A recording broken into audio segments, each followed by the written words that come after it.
Hello my dear student, Guruji academy में आपका स्वागत है। We are study today class 9th geography chapter 1। Let me start. Bharat का भूगोल, भारत आकार और स्थिति।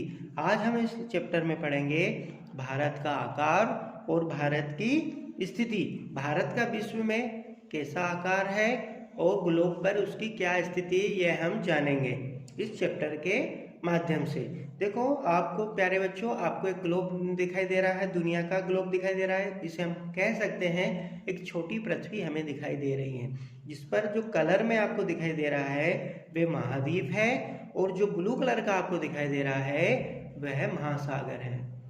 तो प्यारे बच्चों, इसमें जो पर्पल कलर का दिख रहा है डार्क, वह एशिया महाद्वीप है। उसके जस्ट बाजू में यूरोप महाद्वीप है। ग्रीन कलर का अफ्रीका है, और उत्तर अमेरिका, दक्षिण अमेरिका, ऑस्ट्रेलिया और अंटार्कटिका, ये 7 महाद्वीप हमें दिखाई दे रहे हैं। बात करते हैं हम एशिया महाद्वीप की। ये दुनिया का सबसे बड़ा महाद्वीप है, पहला महाद्वीप है। भारत भी इसी में है। भारत कौन से महाद्वीप में है? एशिया महाद्वीप में। उसके बाद में हम बात करें दूसरे नंबर का महाद्वीप, तो वो अफ्रीका महाद्वीप है, जो दूसरा सबसे बड़ा महाद्वीप है। तीसरा सबसे बड़ा महाद्वीप उत्तर अमेरिका, नॉर्थ अमेरिका है। चौथा सबसे बड़ा महाद्वीप दक्षिण अमेरिका, साउथ अमेरिका है। पांचवा सबसे बड़ा महाद्वीप अंटार्कटिका है। छठवां सबसे बड़ा महाद्वीप यूरोप है, और लास्ट सबसे 7वें नंबर का महाद्वीप ऑस्ट्रेलिया है। ऑस्ट्रेलिया एक देश भी है और एक महाद्वीप भी है, तो हम उसे एक द्वीपीय महाद्वीप भी कह सकते हैं। एशिया सबसे बड़ा महाद्वीप है और ऑस्ट्रेलिया सबसे छोटा महाद्वीप है। बात करें हम महाद्वीप की, तो 7 महाद्वीप में से कुल 6 महाद्वीप पर पॉपुलेशन है, लोग रहते हैं। बाकी एक महाद्वीप जो अंटार्कटिका है उस पर लोग नहीं रहते हैं। प्यारे बच्चों, हमारी जो अर्थ है उस पर 2 पोल होते हैं, नॉर्थ पोल और साउथ पोल। ऊपर की तरफ जो है वो नॉर्थ पोल, उत्तरी ध्रुव, और दक्षिण की तरफ जो नीचे की ओर है साउथ पोल, दक्षिणी ध्रुव है। नॉर्थ पोल, उत्तरी ध्रुव, साउथ पोल, दक्षिणी ध्रुव। हम बात करें हमारे अर्थ की, हम माने हमारे अर्थ अगर गोल सर्कल के रूप में देखें, अर्थ सर्कल के रूप में देखें, अगर मानो कि हमारे अर्थ एक गोल सर्कल के रूप में है, तो ऊपर की ओर जो आता है उसे हम नॉर्थ पोल, या हम कह सकते हैं हिंदी में उत्तरी ध्रुव कहते हैं। भाई बात करें हम दक्षिण की, उसे हम साउथ पोल कहते हैं, साउथ पोल, या हम कह सकते हैं दक्षिणी ध्रुव। क्या कह सकते हैं उसे? दक्षिणी ध्रुव। जो उत्तरी पोल है उसको आर्कटिक बोलते हैं, आर्कटिक बोलते हैं, और जो दक्षिणी ध्रुव है उसे अंटार्कटिका बोलते हैं। क्या बोलते हैं? अंटार्कटिका। उत्तरी ध्रुव को आर्कटिक बोलते हैं, दक्षिण ध्रुव को अंटार्कटिका बोलते हैं। प्यारे बच्चों, जो 7 महाद्वीप है उसमें जो आपने बुक में देखा होगा, जो 7 महाद्वीप है उसमें अंटार्कटिक तो शामिल है, बट आर्कटिक को शामिल नहीं किया गया। मतलब 7 महाद्वीप ने आपने आर्कटिक को शामिल नहीं किया है, अंटार्कटिक को शामिल किया है। ऐसा क्यों किया है? ऐसा इसलिए किया है कि जो भूभाग है, जो बड़े भूखंड है अर्थ पे, उसे हमने महाद्वीप कहा है। तो हम बात करें, जो बड़े अंटार्कटिका जो है उसके नीचे भूखंड है, लेकिन जो आर्कटिक है उसके नीचे भूखंड नहीं है, क्योंकि उसके नीचे जमीन नहीं है, वहाँ पे पेपर। बेसिकली देखा जाए तो दोनों जो पोल है, आर्कटिक और अंटार्कटिक, दोनों बर्फ से ढके हैं, 12 महीने बर्फ ढकी रहती है। पृथ्वी के जो दोनों पोल है, नॉर्थ पोल और साउथ पोल, आर्कटिक और अंटार्कटिक, दोनों 12 महीने बर्फ से ढके होते हैं। किंतु जो अंटार्कटिका है उसमें बर्फ के नीचे जमीन है, लेकिन जो आर्कटिक है उसके बर्फ के नीचे सिर्फ पानी है, जमीन नहीं है। रहा सवाल जनता का, लोगों का, तो लोग जो है वो न तो आर्कटिक पे रहते हैं और ना ही अंटार्कटिका पे रहते हैं, किंतु विभिन्न देशों की प्रयोगशालाएं वहाँ पर है।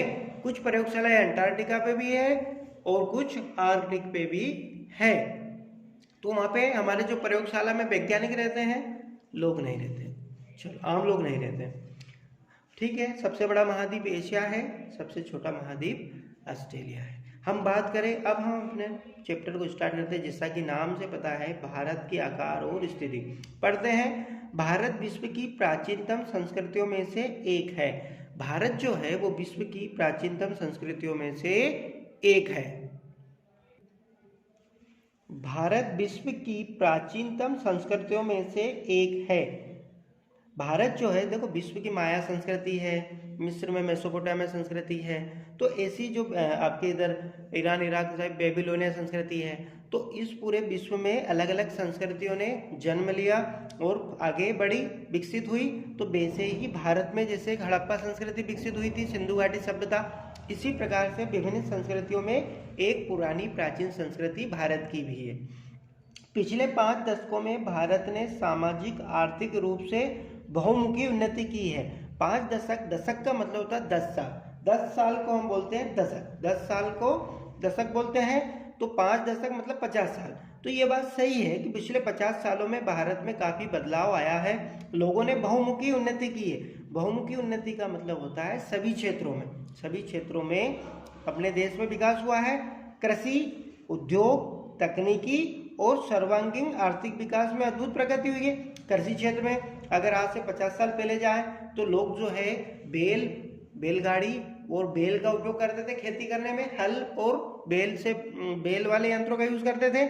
आज हम बात करें तो लोग जो है, जो किसान हैं, वो कृषि के लिए नए नए तकनीकी कृषि यंत्रों का यूज करते हैं, उन्नत बीजों का उपयोग करते हैं, फर्टिलाइजर्स और खाद बीज का भी प्रयोग करते हैं। उद्योग की बात करें तो भारत में नई नई फैक्ट्रियां लगी हैं, नए नए उद्योग धंधे लगे हैं और नई नई उद्योग धंधों व्यापार का विकास हुआ है। तकनीक की बात करें तो आज से अगर 20 साल पहले भी चले जाओ तो लोगों के पास मोबाइल नाम की कोई चीज़ नहीं थी, लोग मोबाइल समझते भी नहीं थे। अगर 20 साल और 50 साल अगर पीछे चले जाओ तो फोन के तकनीक पे नाम पे एक मोबाइल था। लोग आज से 50 साल पहले लोगों के घर में टीवी भी नहीं थी, कहीं कहीं अगर टीवी हुआ करती थी तो वो ब्लैक एंड व्हाइट टीवी हुआ करती थी। और रेडियो चलता था, उस समय लैंडलाइन चला करती थी, मोबाइल तो थे ही नहीं। पर आज 50 साल पहले के व्यक्ति में और आज के व्यक्ति में हम तुलना करें तो उस जमाने में लोग जो है इतने संसाधन नहीं थे, अच्छी सड़कें नहीं थी, गाड़ी यातायात के साधन नहीं थे, टेक्नोलॉजी नहीं थी। आज अब हम बात करें तो आज टेक्नोलॉजी ने इतना आगे हो गया है कि आज हर घर में एंड्रॉयड मोबाइल है, हर व्यक्ति के पास एंड्रॉयड मोबाइल है और नए नए तकनीकी साधन हैं और अच्छी सड़कें बन चुकी है देश में और आवागमन के बहुमुखी साधन उपलब्ध है और सर्वांगीण आर्थिक विकास में अद्भुत प्रगति हुई। तो भारत में आर्थिक क्षेत्र में बहुत ही प्रगति हुई है। भारत का विश्व इतिहास में भी महत्वपूर्ण योगदान रहा है। अगर हम बात करें ऐतिहासिक पहलू की तो भारत का वैश्विक इतिहास में भी एक बहुत ही महत्वपूर्ण योगदान रहा है। स्थिति, भारत की स्थिति, भारत एक विशाल देश है, भारत एक विशाल देश है।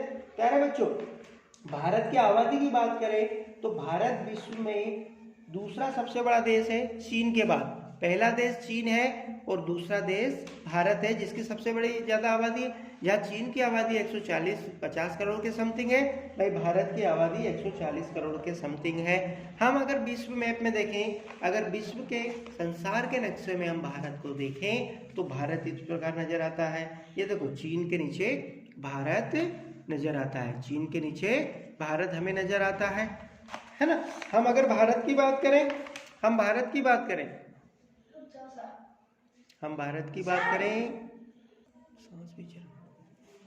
स्थिति, भारत एक विशाल देश है।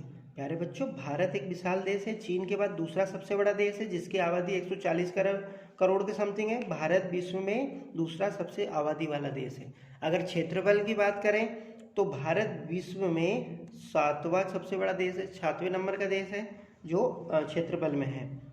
अब हम बात करें, उत्तरी गोलार्ध में स्थित है और इसका मुख्य भाग 8 डिग्री 4 उत्तर से 37 डिग्री 6 उत्तर अक्षांश तथा 68 अंश 7 पूर्व से 97 अंश 25 पूर्व देशांतर तक है।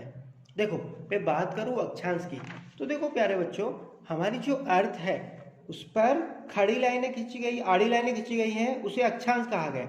जो हमारी अर्थ पर आड़ी लाइनें खींची गई हैं उन्हें हमने अक्षांश कहा है। क्या कहा है? आड़ी लाइन को अक्षांश कहा है। तो ऐसे ऐसे पूरी अर्थ पर लगभग 180 अक्षांश खींचे गए।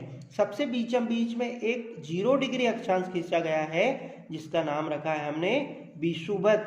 क्या नाम रखा है उसका? विषुवत। विषुवत अक्षांश, या हम उसे कह सकते हैं भूमध्य रेखा। या तो उसको विषुवत अक्षांश कहेंगे या भूमध्य रेखा कहेंगे, जो बिल्कुल हमारी अर्थ के बीचों बीच से है ना।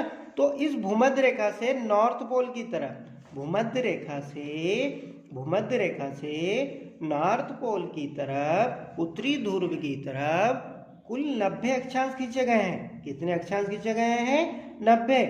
और इसी भूमध्य रेखा 0 डिग्री अक्षांश से साउथ पोल की तरफ 90 अक्षांश खींचे गए हैं। साउथ की तरफ भी 90 और नॉर्थ की तरफ 90। तो देखो 90 नॉर्थ की तरफ खींचे गए और 90 साउथ की तरफ खींचे गए। तो टोटल कितने अक्षांश खींचे गए हैं हमारी अर्थ में? 180 अक्षांश खींचे गए। और एक अक्षांश अपने पास 0 डिग्री का भी है तो उसको भी मिला दें तो टोटल अक्षांश हो जाते हैं 181। तो हम बात करें पूरी अर्थ पर लगभग 181 अक्षांश है। कितने अक्षांश है? 181 अक्षांश। ठीक है, अब हम बात करते हैं। तो अब जो भारत की स्थिति है अर्थ में, भारत की स्थिति है वो बोल रहा है 8 अंश 4 उत्तर से 37 अंश 6 उत्तर अक्षांश। मतलब जो भारत है, अगर हम बात करें अर्थ की, तो अर्थ में जो 0 डिग्री अक्षांश है वो अर्थ को 2 भाग में बांट रहा है। कितने भाग में बांट रहा है? 2 भाग में। तो जो नॉर्थ तरफ का पार्ट है, देखो अर्थ जो है एक गोल है, एक गोला है, गोला ठोस गोला है। देखो आपने चूड़ी देखी होगी मम्मी की, चूड़ी जो होती है वो सर्कल में होती है, वो व्रत शकल में होती है। लेकिन आपने मोदक देखा होगा, गणेश जी को जो लड्डू चढ़ाते हैं मोदक, वो भी गोल होता है लेकिन वो ठोस होता है। तो जो ठोस होता है उसे गोला कहते हैं और जो चूड़ी जैसा होता है उसे सर्कल या व्रत कहते हैं। तो हमारी जो अर्थ है वो गोला है। क्या है वो? एक गोला। और इस गोले को जब आधा करोगे तो उसे हम अर्धगोला बोलते हैं। क्या बोलते हैं? अर्धगोला। तो अर्धगोला, और ऊपर वाले को हमने बोलेंगे उत्तरी गोलार्ध, गोलार्ध, गोले का आधा गोलार्ध। तो जो उत्तर वाला है उसको अपन ने बोला है उत्तरी गोलार्ध। क्या बोला है हमने उसको? उत्तरी गोलार्ध। और जो दक्षिण वाला भाग है, जो दक्षिण ध्रुव तरफ का भाग है, उसे हमने बोला है दक्षिण गोलार्ध। क्या बोला है हमने उसे? दक्षिण गोलार्ध। तो भारत जो है वो उत्तरी गोलार्ध में। देखो यहाँ पे छोटा सा भारत बना रहा हूँ एक में, समझ लेना उसको। भारत जैसा लग रहा है वो। तो ये जो छोटा भारत है ये हमारी 0 डिग्री जो रेखा है, जो भूमध्य रेखा है, जो विषुवत रेखा है, उसके उत्तर में है। किसमें है? उत्तर में। तो भारत की जब लंबाई हम काउंट करेंगे, भारत की जब हम लंबाई बताएंगे तो वो हमेशा उत्तरी अक्षांश में बताएंगे। किसमें बताएंगे? उत्तरी अक्षांश में। तो इसीलिए आपने देखा होगा, आपके मैप में लिखा है, आपकी बुक में लिखा है कि भारत 8 अंश 4 उत्तरी अक्षांश है। मतलब भारत जहां से शुरू हो रहा है, भारत जहां से शुरू हो रहा है वहां पे कितना डिग्री अक्षांश है? 8 अंश 4, 8 अंश 4। और भारत जहां पे ऊपर खत्म हो रहा है वहां पे कितना अक्षांश है? 37 अंश 6 या 37 डिग्री 6। जैसे मैप में देखो तो भारत जहां से स्टार्ट हो रहा है वो 8 अंश 4 से स्टार्ट हो रहा है, और जहां पर भारत खत्म हो रहा है ऊपर वो हो रहा है 37 अंश 6 पे। तो हम कह सकते हैं कि भारत से नीचे से ऊपर लंबाई कितनी है? 8 अंश 4 से 37 अंश 6। चलो आगे बात करते हैं अपन। भारत का पूर्व से 97-25 पूर्व देशांतर तक। देखो 68-7 से 97-25 पूर्व। देखो प्यारे बच्चों, हमारी जो अर्थ है उस पर खड़ी लाइनें भी खींची गई हैं, खड़ी लाइनें भी खींची गई है। तो जो खड़ी लाइनें खींची गई हैं उन्हें देशांतर कहा है। खड़ी लाइनों को क्या कहा है? देशांतर कहा गया है।